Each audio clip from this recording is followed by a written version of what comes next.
Warren Buffett. I mean, the name itself is basically a synonym for investing genius. But what does a guy who built his entire fortune over the last 60 years have to say about our market right here, right now, heading into 2026? Well, turns out, pretty much everything. Today, we're going to unpack his timeless playbook for a market that is feeling, let's just say, seriously stressed out. Okay, let's dive in.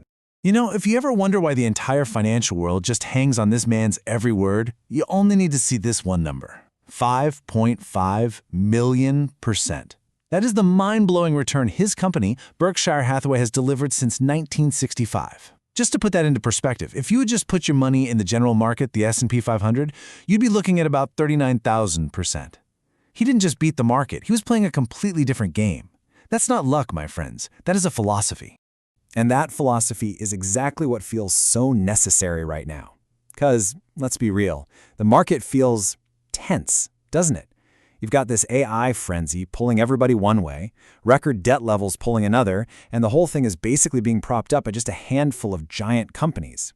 It's a recipe for some serious anxiety. But Buffett's toolkit for all this chaos? It has literally never changed. Reason, patience, and just a relentless focus on real value.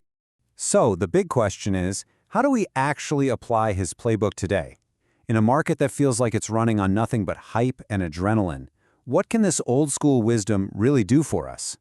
Well, we're going to break down 4 of the biggest dangers facing investors right now and the specific Buffett rule that works as the perfect antidote for each one. All right, first up, the rising tide of debt. It is absolutely everywhere. And Buffett's core defense against it is a really fundamental shift in how you think. Stop thinking you're buying a flickering number on a screen and start thinking like you are buying a piece of a real, actual business. Now check this out. This chart tells a really wild story. For the last 3 decades, the money that's been borrowed to buy stocks, it's called margin debt, has grown way faster than the actual market has. So what does that mean? It means a huge chunk of today's market value isn't built on solid ground. It's kind of floating on the sea of borrowed cash, which creates this dangerous illusion of strength. Buffett is famously almost allergic to debt for this exact reason. His view on it is super simple, and it's basically a commandment at his company. He says, anything can happen in markets. That's why they don't ever borrow money against securities. See, leverage is a weapon that can turn on you in a heartbeat. And for him, it's just a risk that is never, ever worth taking. So how do you stay rational when the market's all juiced up on debt? Well, you remember Buffett's imaginary business partner, the brilliant Mr. Market. Imagine this guy shows up at your door every single day. Some days he's totally euphoric, screaming to buy your shares at these insane prices. The very next day, he's in a deep depression, offering to sell you everything he owns for just pennies on the dollar. The key thing to remember is this: he's your servant, not your guide. Your job is to just ignore his crazy mood swings and only do a deal when his price makes simple business sense to you. Okay, let's pivot to the second big danger, which is actually deeply connected to the first one: the extreme concentration of the market in just a few big names. And Buffett's defense here is all about intellectual honesty.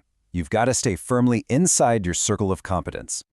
Just take a look at this breakdown. The 10 biggest companies now make up a third of the entire S&P 500's value. A third. That is more top-heavy than we were at the absolute peak of the dot-com bubble. It's kind of like a house of cards built on just a few massive pillars. If 1 or 2 of those start to wobble, the whole structure is at risk, and it doesn't matter how well the other 490 companies are doing. And this quote just brilliantly illustrates the trap of chasing a hot trend. Buffett always uses the car industry as the perfect example. He says, imagine you're standing in 1910. You could know with absolute certainty that the automobile was going to change the world. That's the easy part. The nearly impossible part? Pointing to one of the 2,000 car startups and picking one of the 3 that would actually survive. Seeing the trend is not the same as picking the winner. So, what's the solution? It's your circle of competence. Now, this isn't about being a genius. It's really about having the humility to know the perimeter of your own knowledge. The most important thing isn't how big your circle is. It's that you know exactly where that line is drawn in the sand, and you never, ever step outside of it, especially when a hyped-up trend is screaming your name. Knowing what you don't know is an absolute superpower. This brings us to danger number 3, which is that little gut feeling a lot of us have right now, that prices just feel way too high. And to combat that feeling with real discipline, Buffett has a non-negotiable mathematical rule. You always demand a margin of safety. He even gave us a tool for it, famously known as the Buffett indicator. And you know what? It's a beautifully simple concept that really just acts as a reality check. It just compares the total price tag of the entire stock market to the actual economic engine of the country. It's GDP.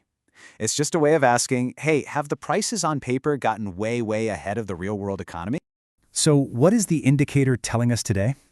Well, this chart isn't just whispering a warning. It is shouting one from the rooftops. We are currently soaring way above not just the historical average, but even above the absolute manic peak of the 2000.com bubble. I mean, that is a bright red warning light flashing on the dashboard. Yeah, let's put an even finer point on it. Right now, the market is valued 69% higher than its long-term historical trend line. And here is the real kicker. A gap that wide between price and actual value has never, not once, in modern history, closed gently. It has always been followed by a pretty significant market correction. And this is exactly where the margin of safety becomes your best friend. Buffett uses this great analogy. Imagine you're an engineer building a bridge. If that bridge needs to hold a 10-ton truck, you don't build it to hold 10.1 tons. No way. You build it to hold 20 tons. That's your margin of safety. Well, in a high-valuation market like today's, you're not driving over a small creek. You're driving over the Grand Canyon. You need a huge, huge buffer between the price you pay for a business and what you think it's truly worth. And all of that leads us to our final danger, and maybe the most insidious one, because it lives inside our own heads. It's the frenzy, the constant, nagging pressure to just do something. And Buffett's antidote for this is, frankly, my favorite piece of his wisdom, the punch card mindset. Let's just start with a cold, hard fact. The data on this is overwhelming. Somewhere around 90% of people who try to actively trade the market in the short term end up losing money. That frenzy to act, to constantly be buying and selling, is the absolute enemy of building wealth. So, try this little thought experiment with me. Imagine that on the day you start investing, you're handed a punch card. It only has 20 holes in it. And that's it. 20 investments for your entire life. Every single time you buy something, you have to punch a hole. Suddenly, that hot tip from your cousin doesn't seem quite so appealing, does it? You would think, you would read, you would wait, and you would only act with the highest possible conviction. And there's this famous, maybe not 100% true, but brilliant story from Fidelity that just drives this point home. They supposedly ran a study to find their best performing investors. In second place were the people who had completely forgotten they even had an account. And who were the #1 absolute top performers? The clients who had died. The lesson is just undeniable. Your greatest edge as an investor is often just sitting on your hands. So let's put this all together for our 2026 playbook. And the most crucial takeaway here is that these 4 rules aren't just separate tactics. They all weave together to form a single, powerful mindset, like a psychological shield against the market's worst impulses.